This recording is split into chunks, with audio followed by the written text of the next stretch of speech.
We all have our off days where we just feel like nothing. But for some people it never ends.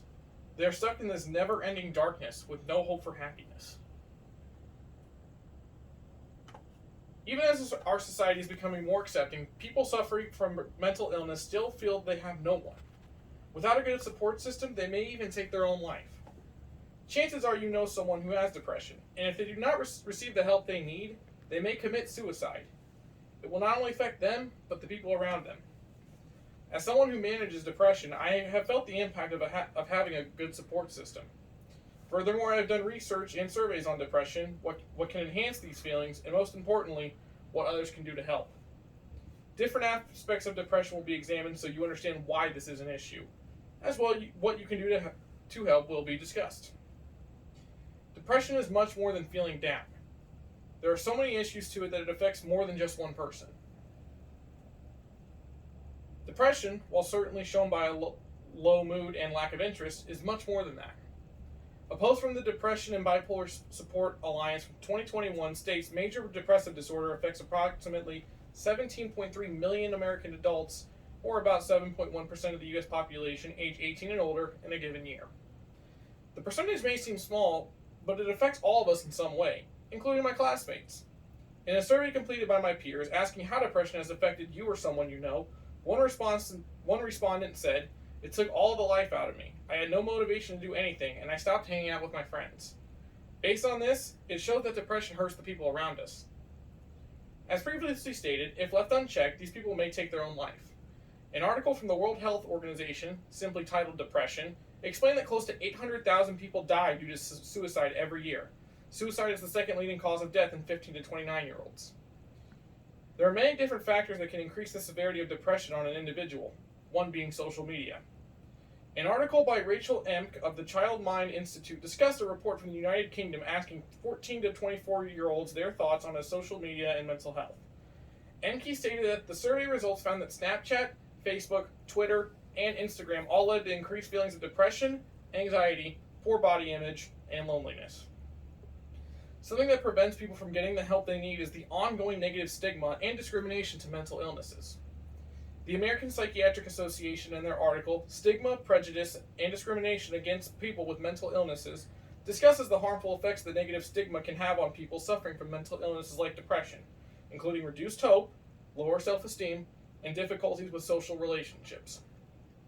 Life always throws curveballs, much like the COVID-19 pandemic and current concern over the Delta variant.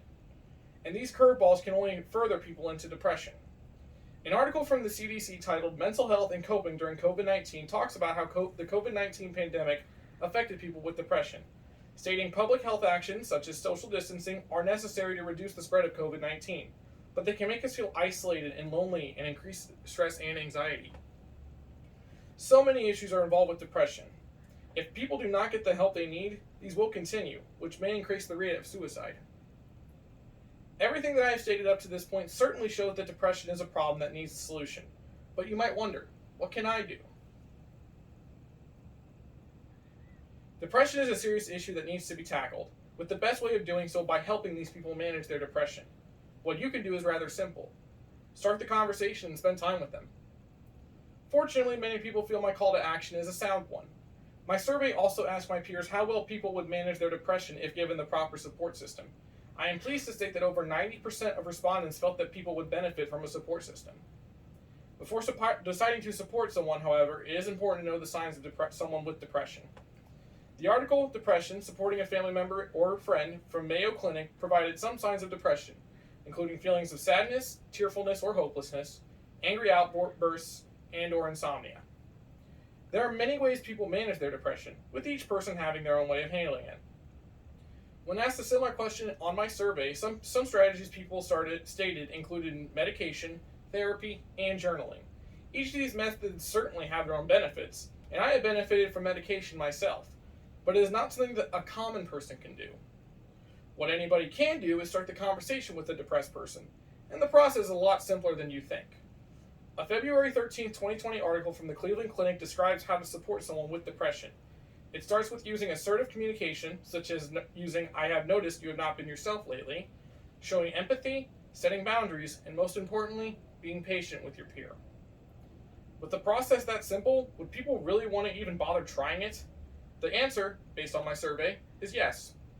When asked on whether they would spend time with someone and start the conversation, every single one of the respondents stated that they would be willing to do so. It may be awkward to get the conversation going, but it's the first step for someone with depression to recover. I'm living proof of that. I was on a dark path for a long time before I finally had a conversation with someone who cared for me, and it made all the difference. The different problems surrounding depression, as well as how to help people with depression, were discussed. If people understand the severity of depression, as well as what they can do to help, so many more people will have better lives, lives full of energy, happiness, and peace. And who knows, maybe the world will change for the better because of it.